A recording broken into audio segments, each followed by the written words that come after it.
एक बार अकबर गहन सोच में थे, ऐसा लग रहा था परेशान हैं। तब एक दरबारी ने उनसे उनकी परेशानी का कारण पूछा। तब अकबर ने बताया उनके बेटे सलीम को अंगूठा चूसने की एक गंभीर गलत आदत पड़ गई है। जैसे जैसे वे बड़े होते जा रहे हैं, इस आदत की वजह से हम सभी परेशान हैं, लेकिन शहजादे जिद्दी हैं और किसी की नहीं सुनते। तब उस दरबारी ने अकबर को एक संत के विषय में बताया। उसने कहा कि एक संत हैं, कहते हैं कि उनसे जो एक बार बात कर लेता है वो उनकी हर बात सुनता है और अपनी सारी बुराई त्याग देता है। उसकी बातें सुन अकबर को अपनी परेशानी का हल उस संत में दिखाई दिया और अकबर ने उस संत को दरबार में लाने का आदेश दे दिया। कुछ समय बाद संत को दरबार में बुलाया गया, उनका आदर सत्कार किया गया। तब संत ने लाने का कारण पूछा। अकबर ने उन्हें सलीम की अंगूठा चूसने की आदत के बारे में बताया और कुछ उपाय करने कहा। अकबर और सभी दरबारी टकटकी लगाए संत को देखने लगे कि वो क्या उपाय करता है, लेकिन संत कुछ देर सोचने के बाद बोला उसे 1 हफ्ते का समय चाहिए, और ऐसा कहकर वो बिना सलीम से मिले चला गया। उस समय दरबार में महान बीरबल भी मौजूद थे।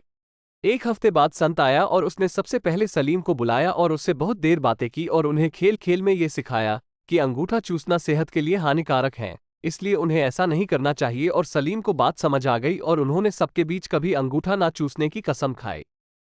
संत ने जो बातें सलीम को समझाई वो सभी आम बातें थी। वो चाहता तो ये बात उसी दिन दरबार में कह सकता है, लेकिन उसने हफ्ते का समय लिया। ये बात अकबर और दरबारियों को हजम नहीं हुई और उन्होंने इसे दरबार की तौहीन माना और अकबर से संत को सजा देने की मांग कर डाली। अकबर भी दरबारियों की बात से सहमत थे और उन्होंने भी सजा देना तय किया, लेकिन जैसे कि वे हर फैसले के पहले बीरबल का मशवरा लेते थे, उन्होंने इस बार भी बीरबल की तरफ देखा और पूछा कि आज तुम इतने खामोश क्यों हो? क्या तुम्हें नहीं लगता इस संत को सजा मिलनी चाहिए? तब बीरबल अपने अंदाज में खड़ा होता है, दरबार के बीच जाकर कहता है कि जहां पनाह मैं बिल्कुल उल्टा सोच रहा हूं, इसलिए खामोश हूं। सभा में हल्ला मचने लगता है, सभी को आश्चर्य है कि उल्टा मतलब क्या?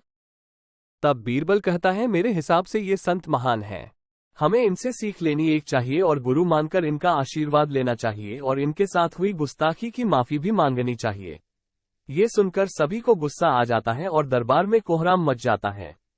तब अकबर गुस्से में बीरबल से कहता है, गुस्ताख बीरबल, तुम हम सभी की तौहीन कर रहे हो कि हम इस संत से माफी मांगे। तब बीरबल कहता है, जहांपनाह गुस्ताख की नाफरमानी को माफ करे, लेकिन मेरे मुताबिक यही न्यायसंगत है। अकबर कहता है, बीरबल अपनी बात को साबित करो।